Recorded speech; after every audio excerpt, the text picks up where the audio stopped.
안녕하세요. 저는 다카하시 켄지, 도쿄신문의 워싱턴 특파원입니다. 30년간 미국 정치를 취재하며 일본의 위상을 세계에 알려온 기자였죠. 그런데 오늘 이 국무부 브리핑룸에서 제 인생관이 완전히 뒤바뀌는 충격적인 순간을 맞이했습니다. 여러분, 곧 베센트 재무장관이 입장하십니다. 국무부 대변인의 목소리가 울려 퍼지자 각국 기자들이 일제히 자리를 정돈했습니다. 저는 맨 앞줄 중앙, 일본 특파원들을 위해 마련된 자리에 앉아 있었습니다. 옆자리에 중국 CCTV 기자 왕리가 제게 눈짓을 보냈지만 저는 무시했습니다. 중국 따위와 일본을 같은 선상에 놓을 수는 없었으니까요. 브리핑룸의 문이 열리고 베센트 재무장관이 들어왔습니다. 그의 표정은 승리자의 그것이었습니다. 오늘은 역사적인 날입니다. 일본이 미국에 5,500억 달러, 한화로 약 760조 원을 투자하기로 합의했습니다. 이는 트럼프 대통령님의 탁월한 협상력이 만들어낸 성과입니다. 저는 가슴이 뿌듯해졌습니다. 역시 일본이었습니다. 세계 경제 대국의 위엄을 보여준 것이죠. 하지만 뒤이어 나온 베센트 장관의 말에 저는 충격을 받았습니다.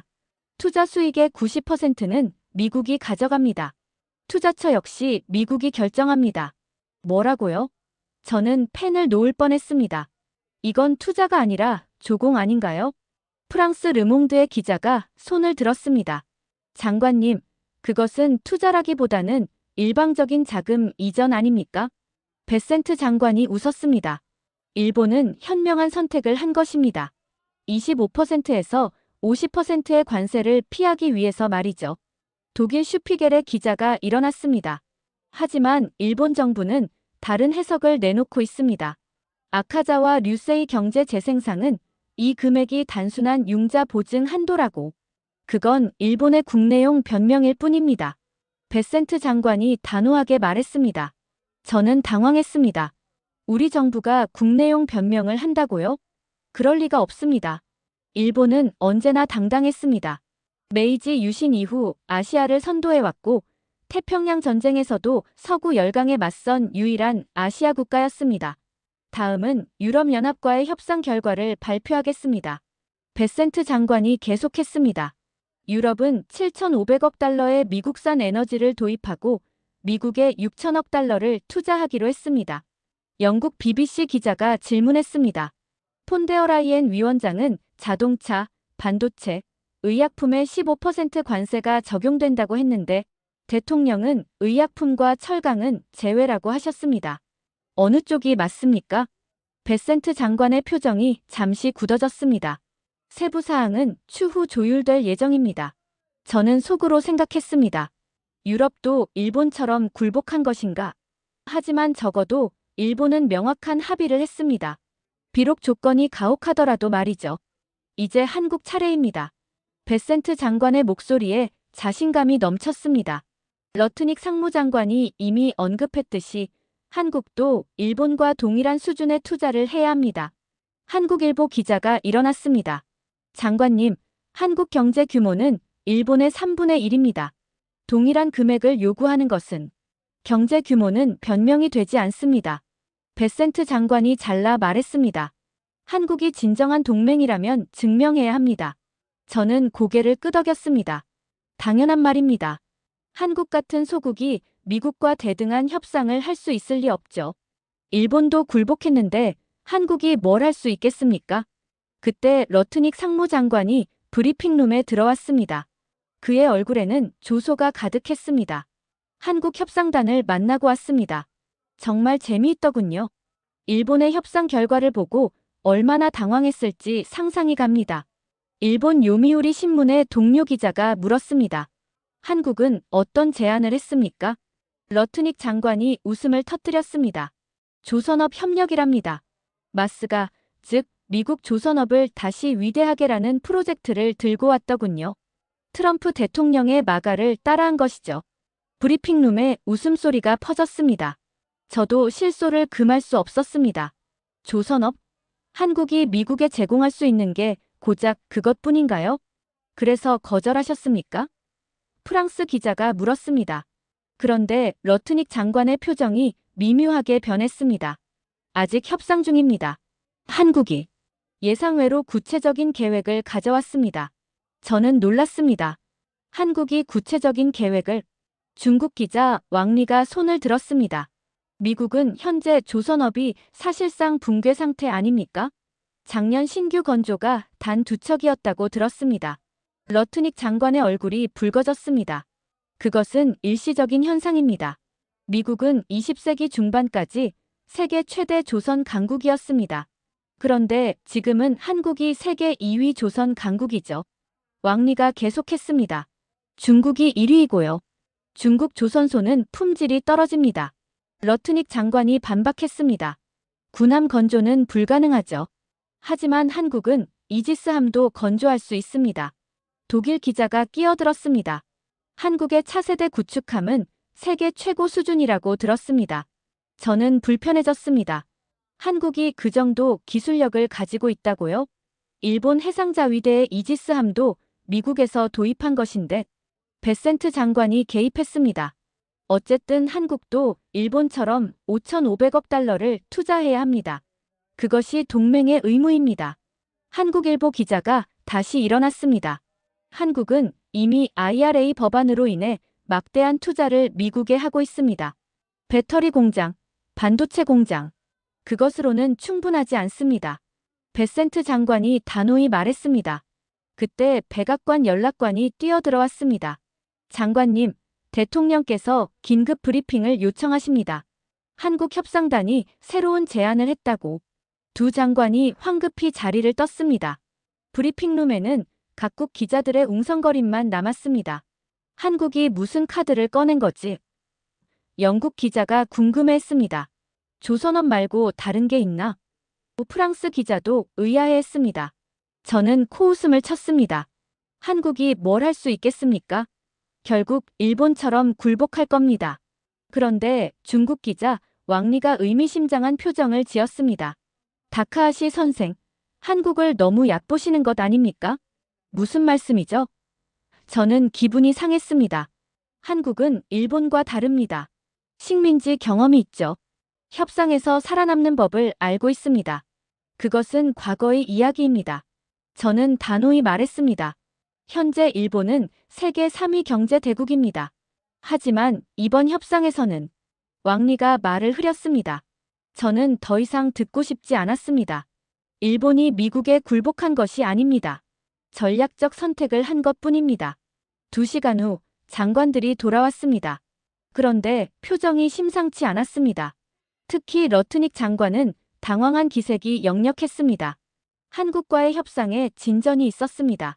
베센트 장관이 신중하게 말을 시작했습니다. 한국은 매우 흥미로운 제안을 했습니다. 어떤 제안입니까? 제가 먼저 물었습니다. 러트닉 장관이 대답했습니다. 한국은 단순한 자금 투자가 아닌 미국 조선업 재건을 위한 종합 패키지를 제시했습니다. 그게 뭐가 특별합니까? 제가 비웃었습니다. HD현대, 한화오션, 삼성중공업이 컨소시엄을 구성해 미국의 대규모 조선소를 건설하겠다고 했습니다. 그것도 군함 건조가 가능한 수준으로요. 브리핑룸이 술렁였습니다. 금액은 얼마입니까? 독일 기자가 물었습니다. 약 1천억 달러입니다.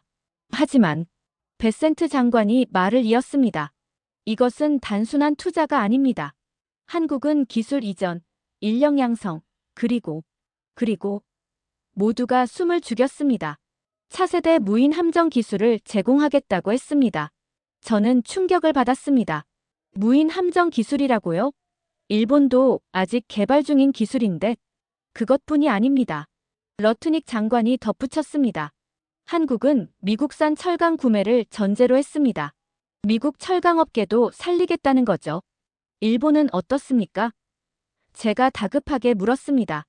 일본도 조선 기술이. 일본 조선업은 이미 쇠퇴했습니다. 러트닉 장관이 잘라 말했습니다.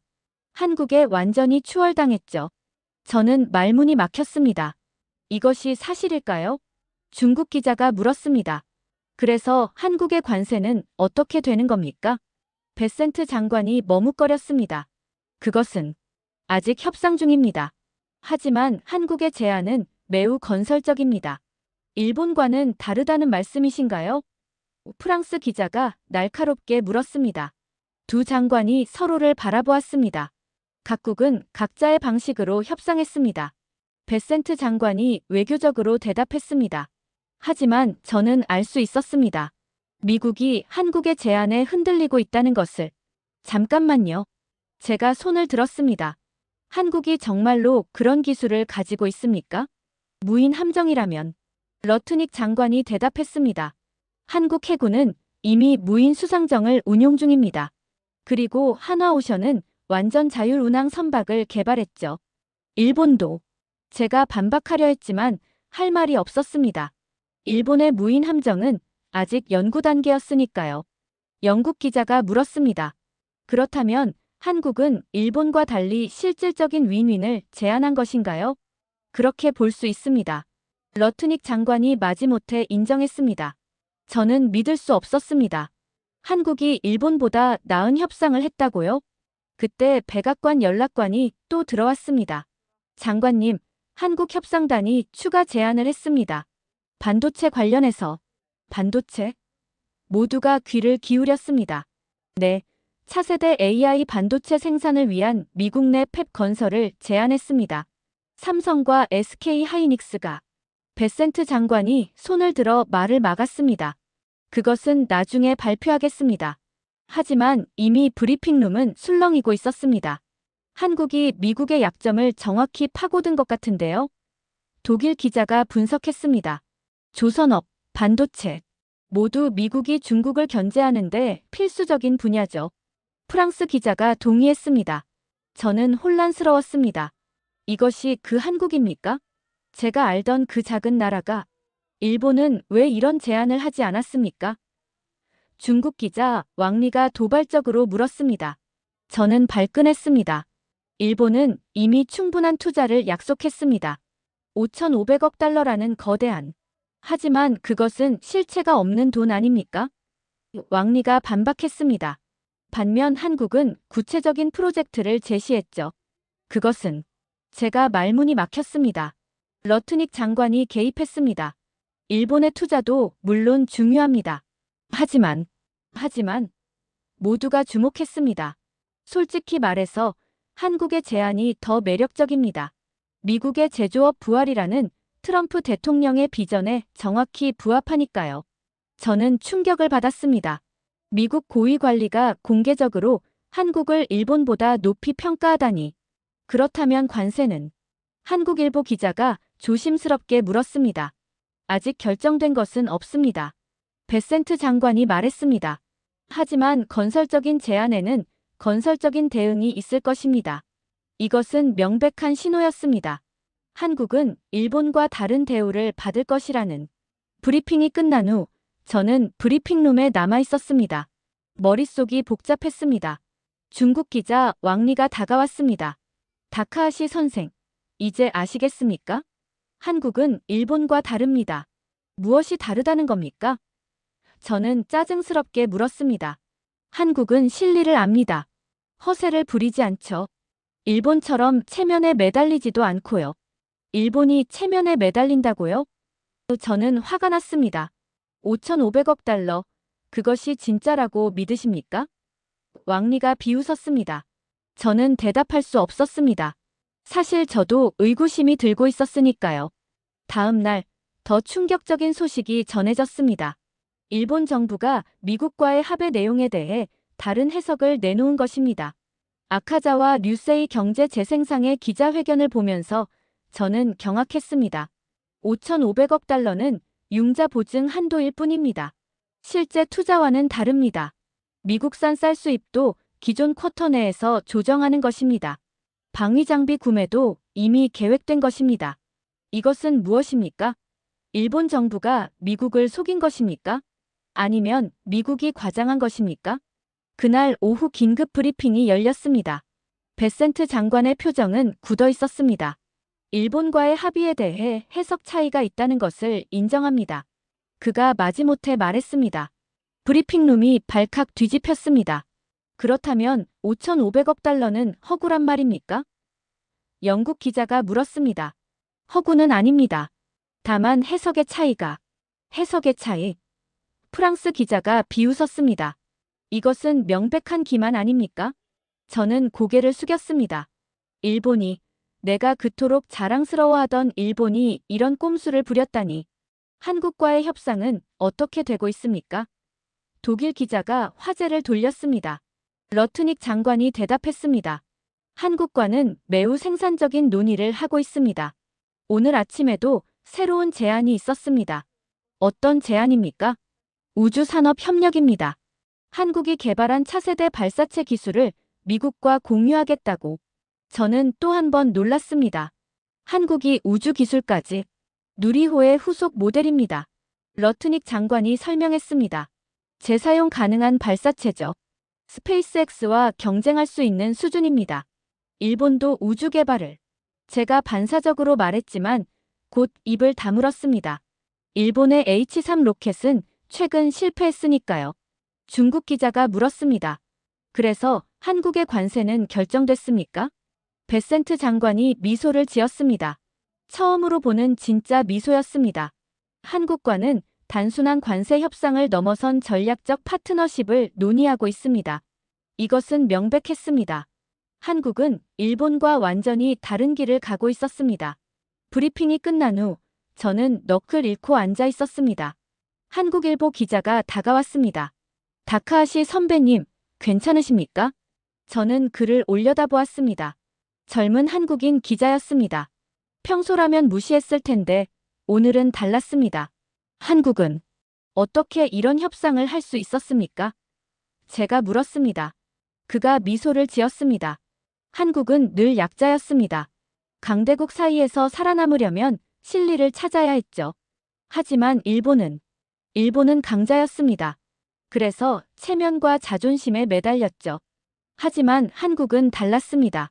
우리는 굴복하는 척하면서도 실리를 챙기는 법을 압니다. 저는 충격을 받았습니다. 이것이 한국의 생존 전략이었단 말입니까? 이재명 정부는 처음부터 이런 전략을 준비했습니다.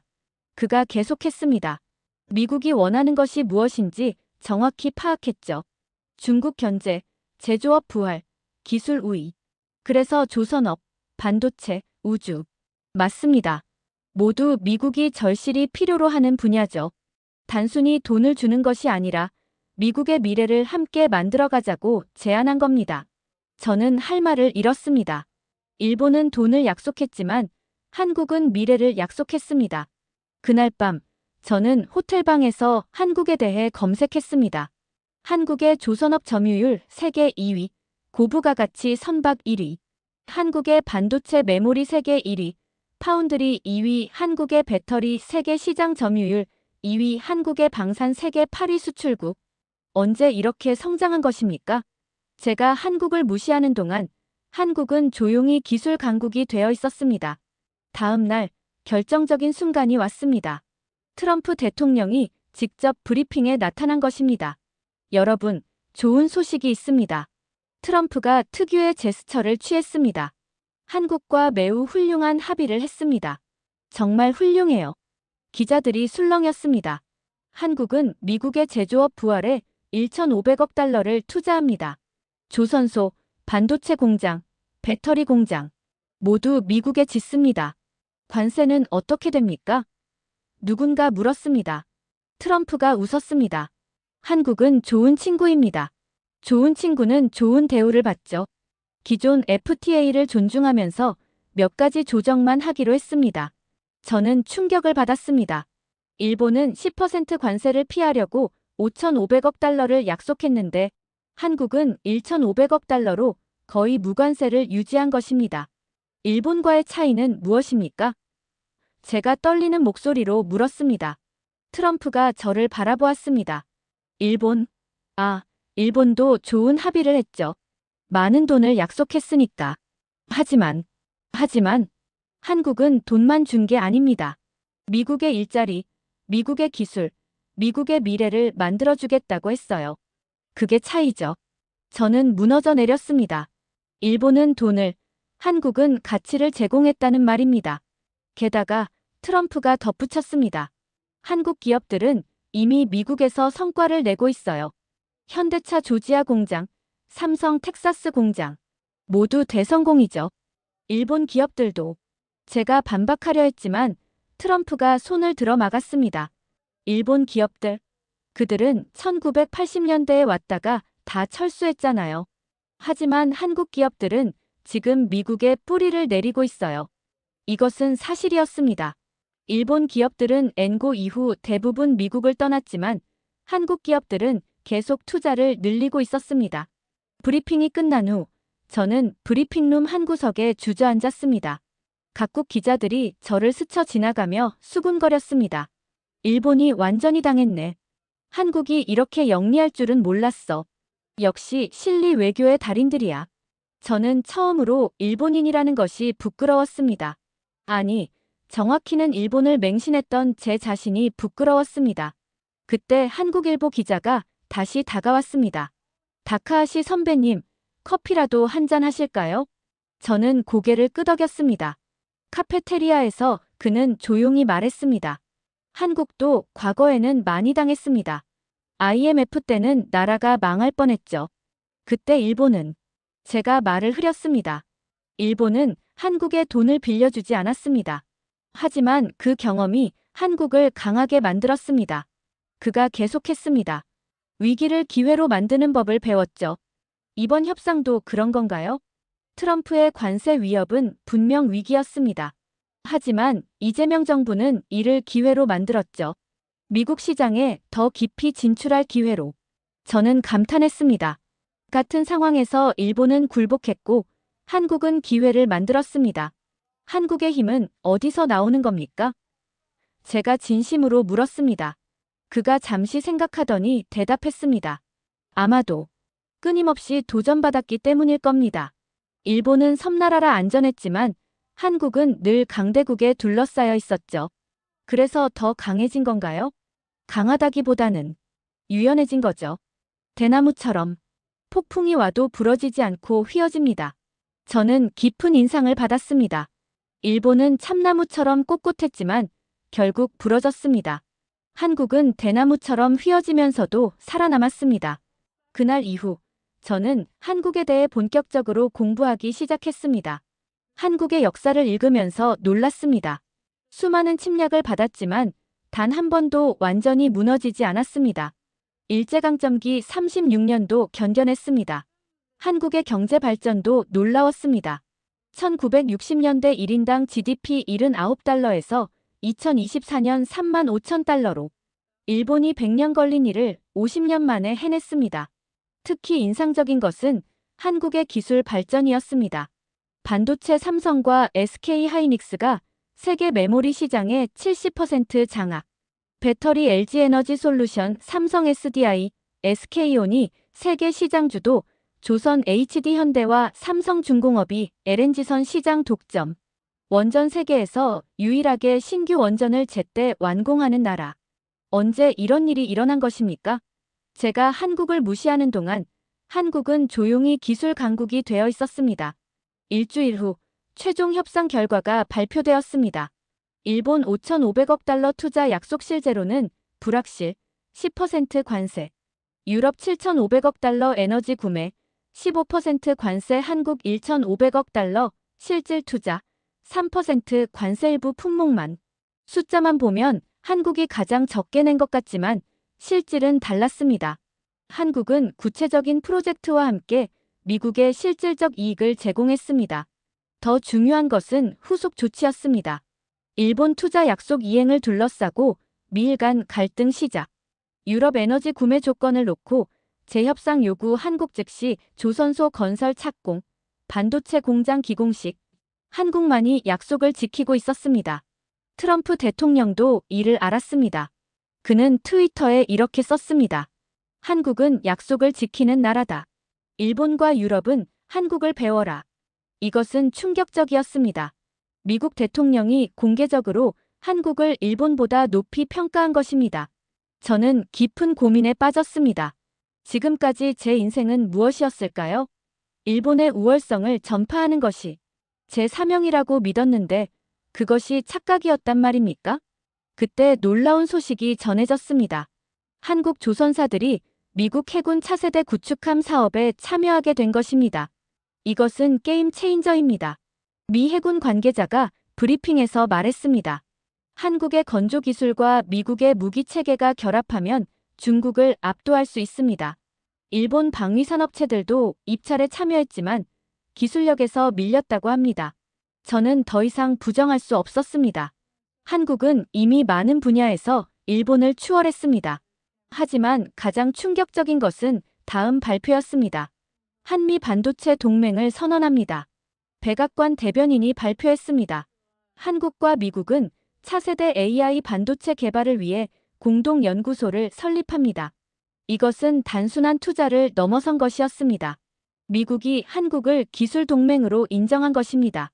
일본도 반도체 강국이었습니다.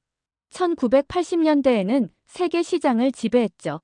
하지만 지금은 일본 반도체는 이미 죽었습니다. 중국 기자 왕리가 제게 직설적으로 말했습니다. 소니도 도시바도 다 반도체에서 철수했잖아요. 저는 반박할 수 없었습니다. 그것이 사실이었으니까요. 그날 밤 저는 인생에서 가장 중요한 결정을 내렸습니다. 일본 특파원이 아닌 아시아 특파원이 되기로. 다음 날 편집장에게 전화했습니다. 한국을 취재하고 싶습니다. 무슨 소리야? 자네는 일본 전문가잖아. 이제는 한국을 배워야 합니다. 한국이 미래입니다. 편집장은 한참 침묵하다가 말했습니다. 알겠네. 하지만 도쿄 본사가 뭐라고 할지. 저는 진실을 보도하고 싶습니다. 제가 단호하게 말했습니다. 일본의 자존심이 아니라 세계의 현실을. 그렇게 저는 30년 만에 처음으로 일본이 아닌 다른 나라를 취재하기 시작했습니다. 한국을 방문했을 때 저는 또 한 번 놀랐습니다. 서울은 도쿄보다 훨씬 디지털화되어 있었습니다. 모든 것이 스마트폰으로 가능했고 오지는 이미 일상이었습니다. 한국인들의 영어 실력도 놀라웠습니다. 일본에서는 영어를 하는 사람을 찾기 어려웠지만 한국에서는 젊은이들 대부분이 영어를 구사했습니다. 무엇보다 인상적인 것은 한국인들의 자신감이었습니다. 그들은 더 이상 일본을 부러워하지 않았습니다. 오히려 일본을 안타깝게 보고 있었습니다. 일본은 너무 변화를 두려워해요. 한 한국 대학생이 제게 말했습니다. 과거의 영광에 안주하고 있죠. 저는 할 말이 없었습니다.